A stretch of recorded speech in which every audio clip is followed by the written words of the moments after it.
मित्रांनो, ज्या महाराष्ट्रात छत्रपती शिवाजी महाराजांनी रक्ताचे पाणी करून प्राणांची बाजी लावून गड किल्ले जिंकले, त्याच महाराष्ट्रात जर तुम्हाला एखाद्या किल्ल्यावर गेल्यावर तिथली माणसं म्हणाली की हा किल्ला आमचा आहे, ही आमची खाजगी मालमत्ता आहे, इथून चालते व्हा, तर तुम्हाला कसं वाटेल?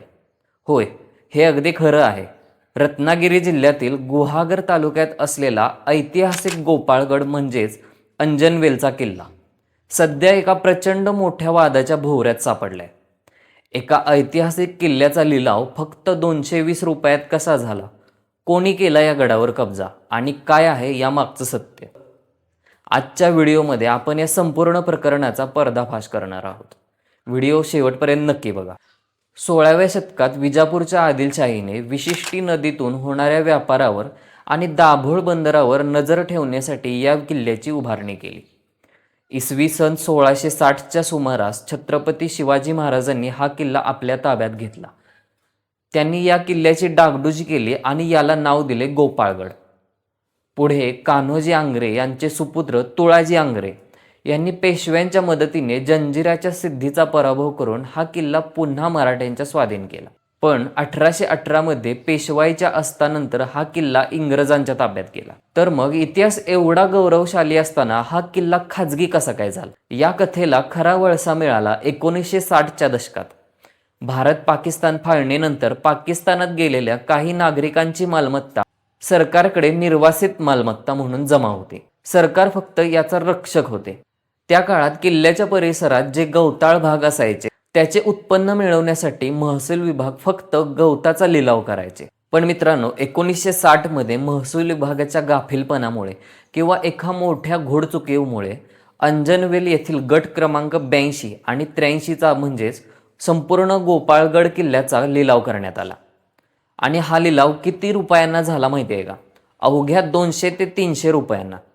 स्थानिक मणियार कुटुंबाने हा लिलाव जिंकला आणि तिथूनच या वादाची ठिणगी पडली.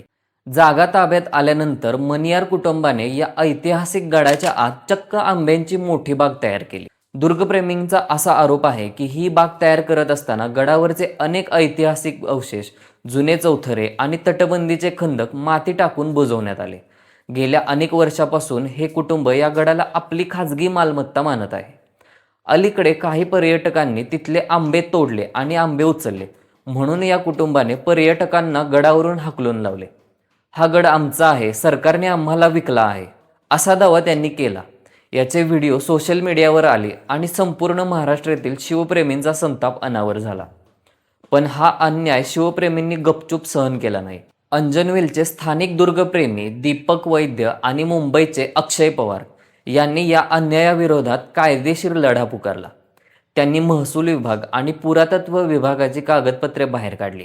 या प्रदीर्घ लढ्यानंतर 2025 मध्ये न्यायालयाने अत्यंत महत्त्वाचा निर्णय दिला. कोर्टाने मणियार कुटुंबाचा दावा फेटाळून लावला आणि हा किल्ला संरक्षित स्मारक म्हणून पुरातत्व विभागाच्या ताब्यात देण्याचे आदेश दिले. पण तरीही मे 2026 मध्ये परिस्थिती काय आहे? कागदोपत्री गड शासनाचा झाला असला तरी प्रत्यक्षात मणियार कुटुंब अजूनही तिथून हटायला तयार नाही.